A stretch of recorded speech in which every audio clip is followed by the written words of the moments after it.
پنجاب بھی مشکلات کا شکار ہے۔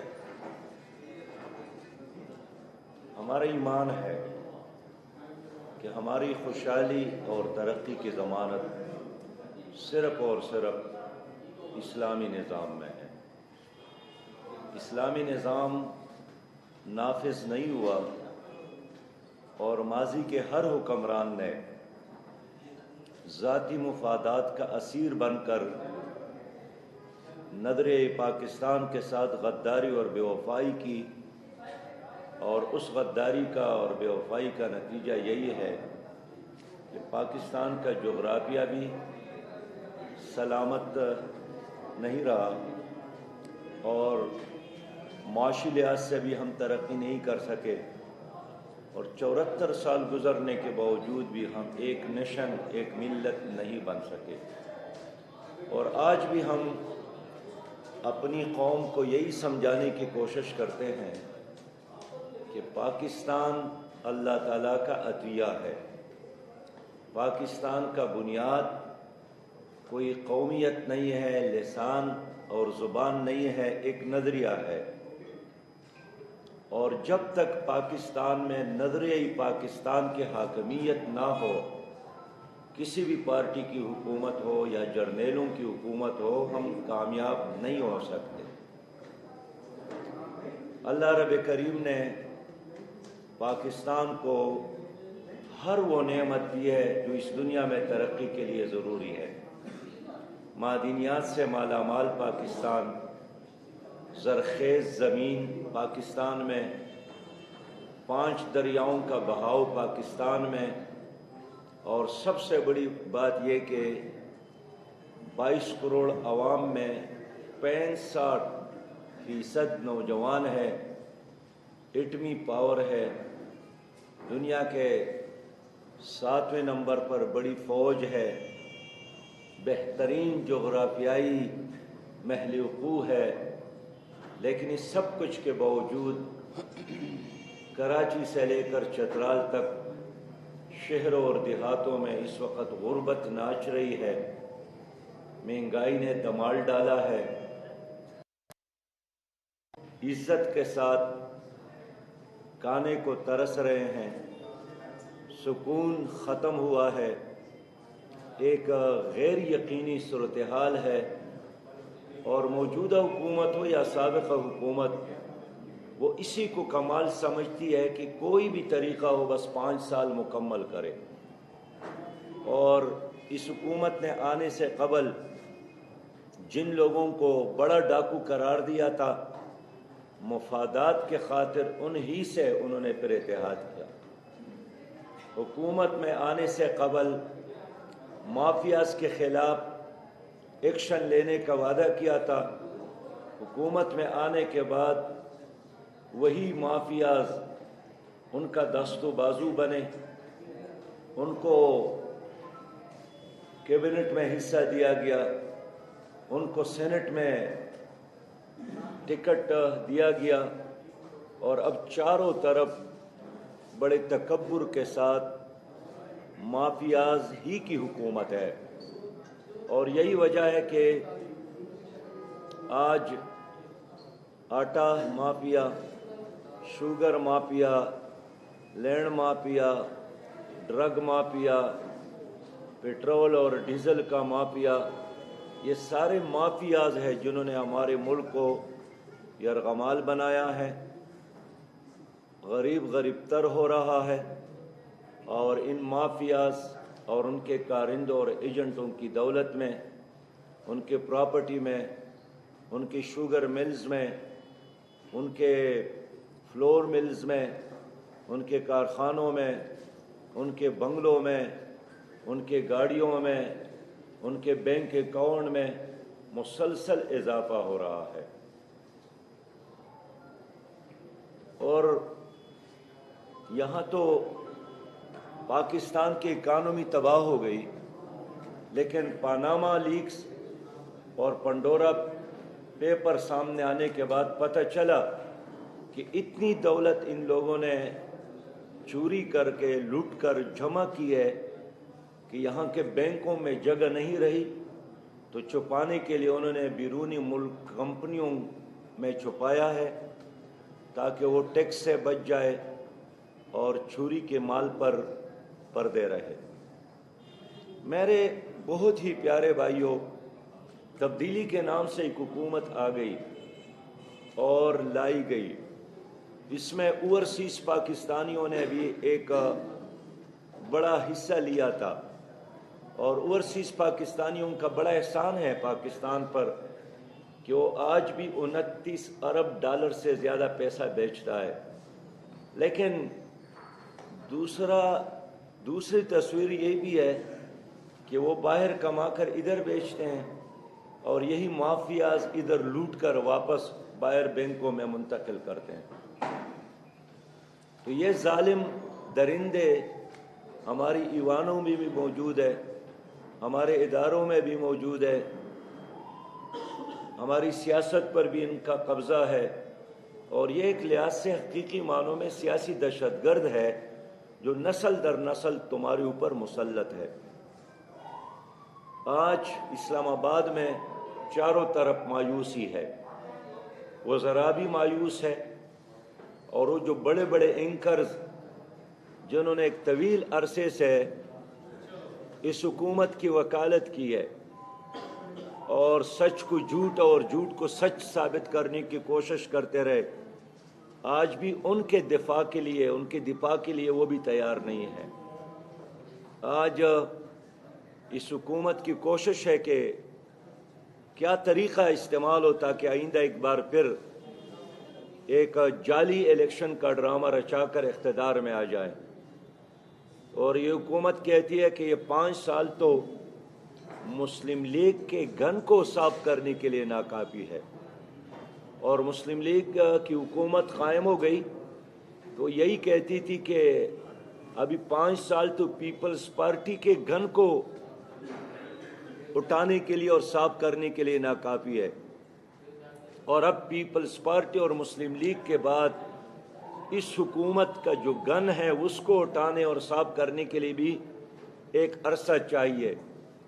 اس لیے شہزادے اور لاڈلوں کی حکومتیں ظالم جاگیرداروں اور کرپٹ سرمایہ داروں کی حکومتیں ہیں، اور اس کو صرف اور صرف فکر ہے اپنی ذات کا اور اپنی انا کے دائرے اور خول میں گرفتار، اپنی عشق میں گرفتار، اور اپنی خدائی مسلط کرنے کے لیے سیاست کر رہے ہیں۔ اس لیے اسٹیٹس کو توڑنے کی ضرورت ہے۔ اسٹیٹس کو کے خلاف عوام کو گھروں سے باہر آنے کی ضرورت ہے۔ آج باصلاحیت نوجوان بے روزگار بھی ہے، اور ڈپریشن کی وجہ سے 70 لاکھ سے زیادہ نوجوان نشہ کے بیماری میں مبتلا ہو گئے۔ کون اس کا ذمہ دار ہے؟ ابھی میں جنوبی پنجاب آیا ہوں، پیپلز پارٹی نے، مسلم لیگ نے اور پی ٹی آئی نے جنوبی پنجاب کے ساتھ جو وعدے کیے تھے ایک وعدہ بھی پورا نہیں کیا۔ جنوبی پنجاب کو ایک مکمل صوبہ بنانے کا اعلان ہوا تھا، لیکن 3.25 سال گزرنے کے باوجود بھی ایک قرارداد تک قومی اسمبلی میں یہ نہیں لا سکے۔ تو جنوبی پنجاب کے عوام کے ساتھ 3.5 کروڑ عوام کے ساتھ بھی فراڈ کیا گیا، دھوکہ کیا گیا۔ جنوبی پنجاب ایک زرعی علاقہ ہے، گندم کا علاقہ ہے، کپاس کا علاقہ ہے، یہ ایک نقد فصل ہے عوام کے لیے، لیکن کس طرح گزشتہ عرصے میں شوگر مافیا نے کپاس کی ساری فصل کو تباہ کر کے اور گندم کے رقبے پر کو ختم کر کے وہاں اپنے مفادات کے لیے گنا تو شروع کیا، اور گنا کا پیداوار بھی ہمارے سامنے ہے، لیکن اس کے باوجود بھی یہاں چینی کا شارٹیج ہے۔ پٹرول اور ڈیزل تو باہر سے آتا ہے، تو گنا تو جنوبی پنجاب کا پیداوار ہے، پھر یہاں چینی کیوں سستی ہے؟ چلے پشاور میں مہنگی ہو تو ٹھیک ہے، لیکن ملتان میں تو 2018 کے الیکشن سے قبل اگر 54 روپے فی کلو ہونا چاہیے تو تبدیلی کے آنے کے بعد تو اب 40 روپے فی کلو ہونا چاہیے تھا، لیکن اب یہ 150 روپے فی کلو۔ اس لیے شوگر مافیا نے پورے جنوبی پنجاب کو اپنے قبضے میں لیا ہے، سیاست پر بھی قبضہ کیا ہے، معیشت پر بھی قبضہ کیا ہے، اور یہاں جو عام لوگوں کے آمدنی کا جو مؤثر ذریعہ تھا، وہ پلتے، وہ ام کا، وہ گندم کا، وہ چاول کا، بین الاقوامی مارکیٹ میں رسائی کا کوئی راستہ ان کو نہیں دیا گیا۔ اب دیکھیں یہ ایک ذریعہ علاقہ ہے، لیکن سب سے زیادہ اگر کوئی پریشان آدمی ہے تو یہاں کاشتکار ہے، جو پسینہ بہا کر ہمارے لیے غلے پیدا کرتا ہے۔ آج ڈی اے پی کا پی بوری 3000 سے بڑھ کر ان کی قیمت 8400 تک پہنچ گئی ہے۔ زرعی ادویات کی قیمتوں میں 45% اضافہ ہوا ہے، تو کاشتکار تو بالکل تباہ ہوا۔ یہاں مال مویشی کا ایک رواج موجود ہے، اور یہ آمدنی کا ایک بہت بڑا مؤثر ذریعہ تھا، لیکن اس کی بھی حوصلہ شکنی کی گئی۔ زرعی مشینری یہاں سبسڈی دے کر لوگوں کو دینا چاہیے تھا، لیکن اس کا اہتمام نہیں کیا گیا۔ بیج اتنا مہنگا ہو گیا کہ اب کوئی سونے کی قیمت پر بیج خرید کر مٹی میں ڈالنے کا بوجھ نہیں اٹھا سکتا۔ میں اس لیے عرض کرنا چاہتا ہوں کہ مس مینجمنٹ اور کرپشن کا انتہا ہے، جس کی وجہ سے تمام شعبے اور ادارے تباہی سے دوچار ہے۔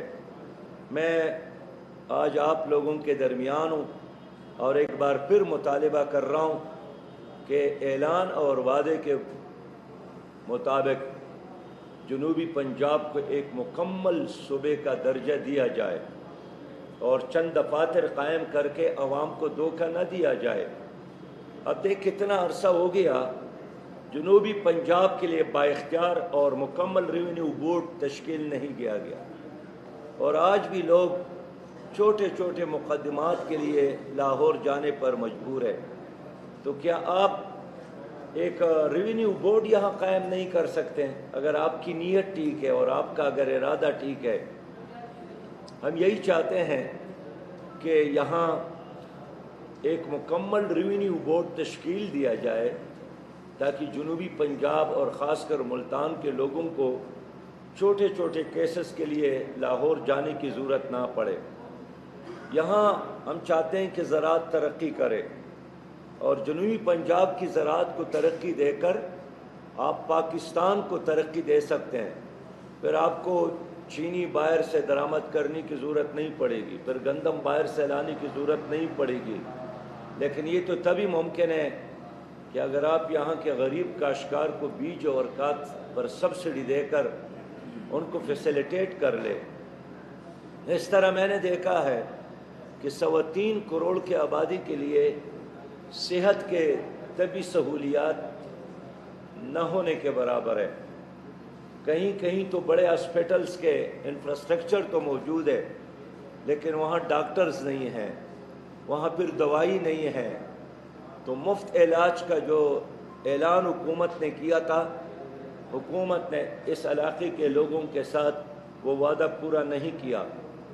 تعلیم کا زمانہ ہے، انسان نے چاند پر قدم رکھا، لیکن یہاں اب تک ڈویژنل بنیاد پر کوئی خاتون یونیورسٹی نہیں ہے۔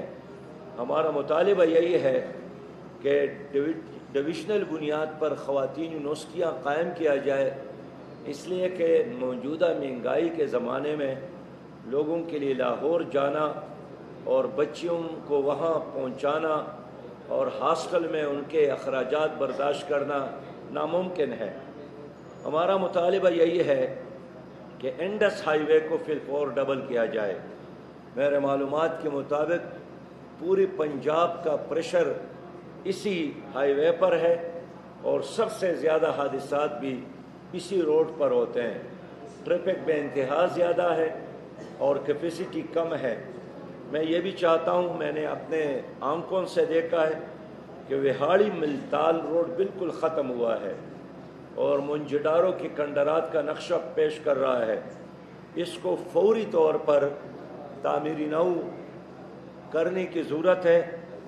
اس طرح لوگوں کی رپورٹس کے مطابق صحابیوں نے مجھے بتایا، دوستوں نے مجھے بتایا کہ جیسا جیسا مہنگائی میں اضافہ ہوا ہے ویسی ڈکیتیوں میں اضافہ ہوا ہے، واردات میں اضافہ ہوا ہے، گلیوں اور کوچوں میں جو جرائم ہے اس میں اضافہ ہوا ہے. کل میرے پاس ویسے ایک پولیس آفیسر آیا تھا تو ان کی ڈائری میں نے دیکھی، اس میں بھی یہی چیز تھی کہ جرائم میں اضافہ ہوا ہے. کون ذمہ دار ہے؟ ظاہر ہے یہی حکومت ذمہ دار ہے. بدامنی ہے. اور اس حکومت میں جو وزراء شامل تھے انہوں نے اعلان کیا تھا کہ جب کوئی قتل ہو جائے اور اس کا قاتل گرفتار نہ ہو تو حکومت وقت اس کا ذمہ دار ہے، حکومت وقت اس کا قاتل ہے. اس وقت جنوبی پنجاب سمیت پورے ملک میں بدامنی ہے. بچے محفوظ نہیں ہیں، بچیاں محفوظ نہیں ہیں، خواتین محفوظ نہیں ہیں، اور قتل و غارت گری کا بالکل ایک بازار گرم ہے. عید کے دن بھی لوگ شہید ہو گئے. پشاور سے لے کر کراچی تک خون بہہ رہا ہے. کوئٹہ میں واقعات، کراچی میں واقعات، پشاور میں واقعات، سب سے زیادہ واقعات اسلام آباد اور پنڈی میں ہوتے ہیں. لیکن مجھے افسوس ہے کہ اس حکومت نے تبدیلی کا نعرہ تو لگایا تھا لیکن یہ حکومت باقی ملک کو چھوڑ کر ایک بنی گالہ کے تانے کو بھی ٹھیک نہیں کر سکے.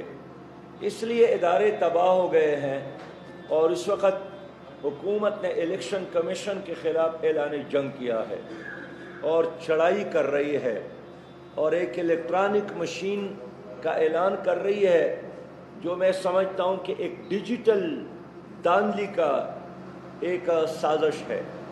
اب ایک مشین کسی نے دیکھا نہیں، ایک مشین پر لوگوں کی یکسوئی نہیں ہے، تو حکومت چاہتی ہے کہ ایک بار پھر حکومت کو ایک جادوئی مشین مل جائے اور اس جادو کی مشین کا سہارا لے کر دوبارہ یہ پارٹی حکومت میں آ جائے.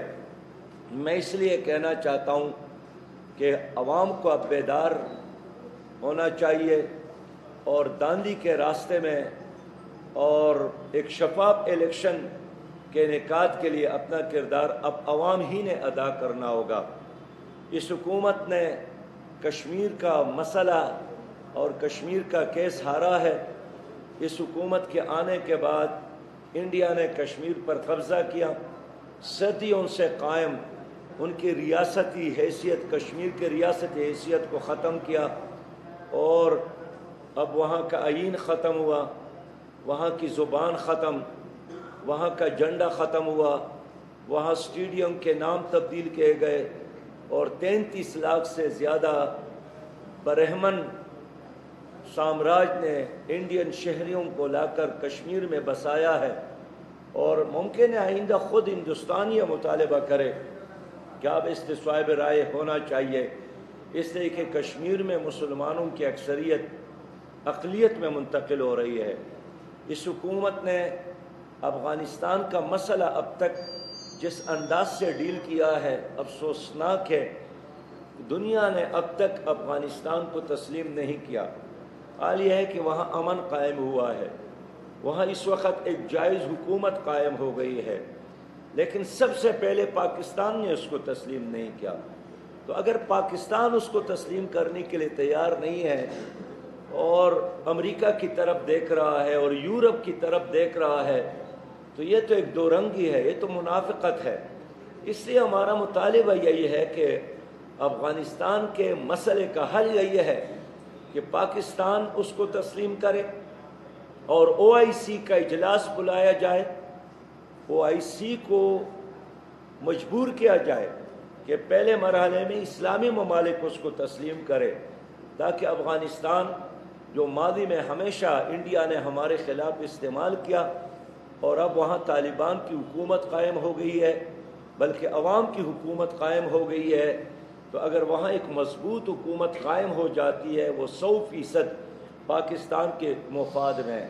میں یہ بھی مطالبہ کرنا چاہتا ہوں اور آپ لوگوں کی خدمت میں عرض کرنا چاہتا ہوں کہ اس استعماری سامراجی سٹیٹس کو توڑنے کے لیے اردو زبان کو عزت دینا چاہیے، اردو زبان کو سرکاری حیثیت دینا چاہیے، اور سپریم کورٹ نے فیصلہ کیا ہے، آئین کا بھی تقاضا ہے، وعدے کے باوجود بھی اس حکومت نے اب تک اردو زبان کو نہیں اپنایا۔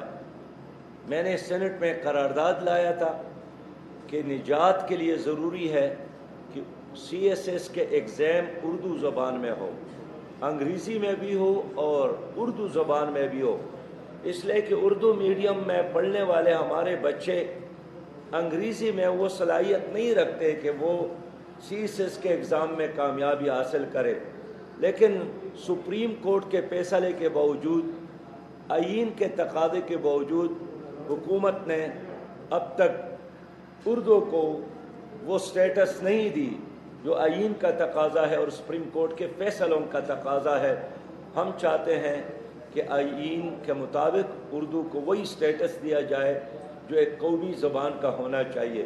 میرے محترم بھائیوں، سچی بات یہ ہے کہ ایک ترانہ ہے جو ہمیشہ ہم جلسوں میں، جلوسوں میں، اجتماعات میں، پریس کانفرنسز میں دہراتے رہتے ہیں، لیکن مسائل کا علاج ایک ہے اور وہ عوام کا ووٹ ہے۔ آپ کی تقدیر آپ کے ہاتھوں میں ہے۔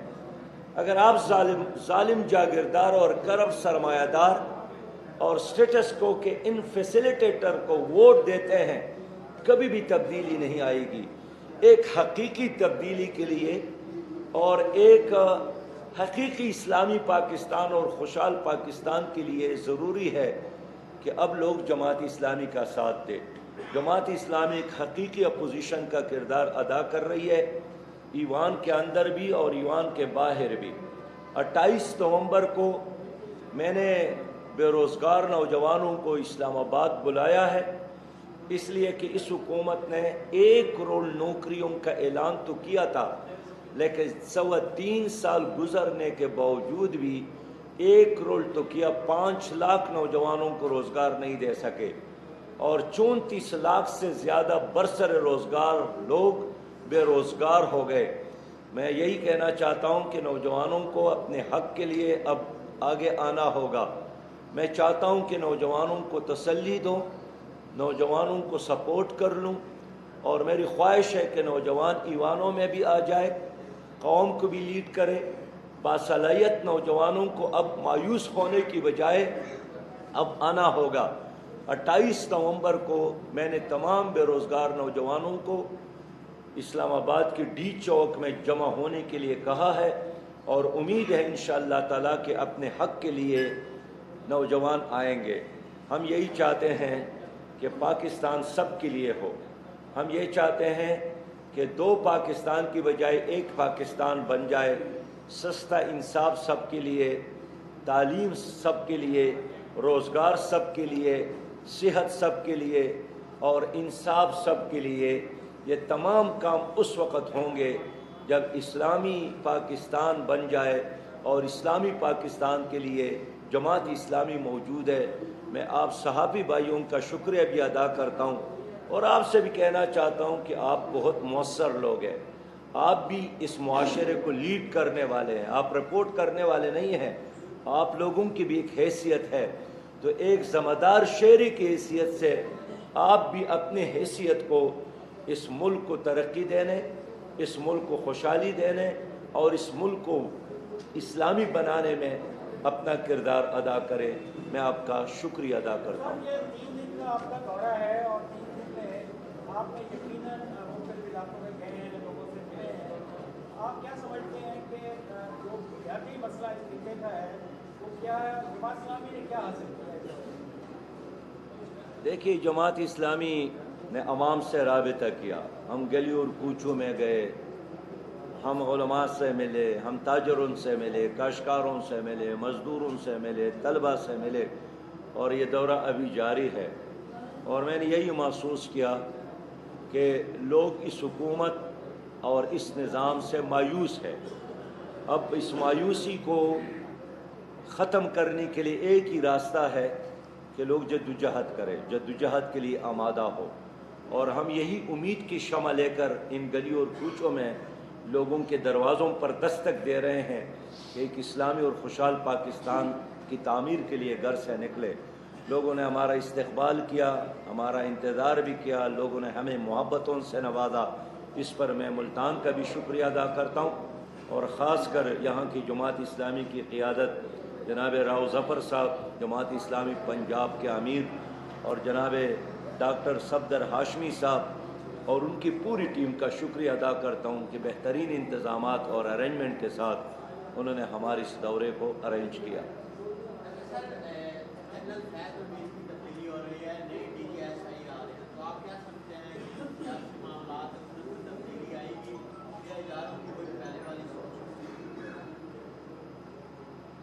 دیکھیے، یہ کوئی ایشو نہیں ہے. آئی جی پی کون بنا، چیف سیکرٹری کون بنتا ہے، ISI کا سربراہ کون بنتا ہے،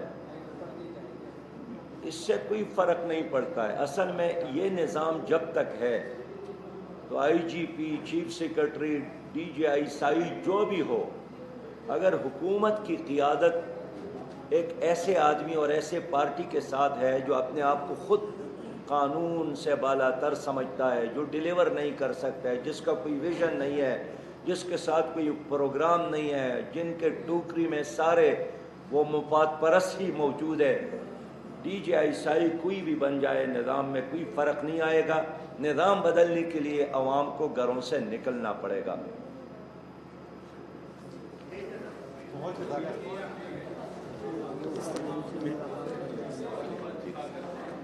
بہت شکریہ. New long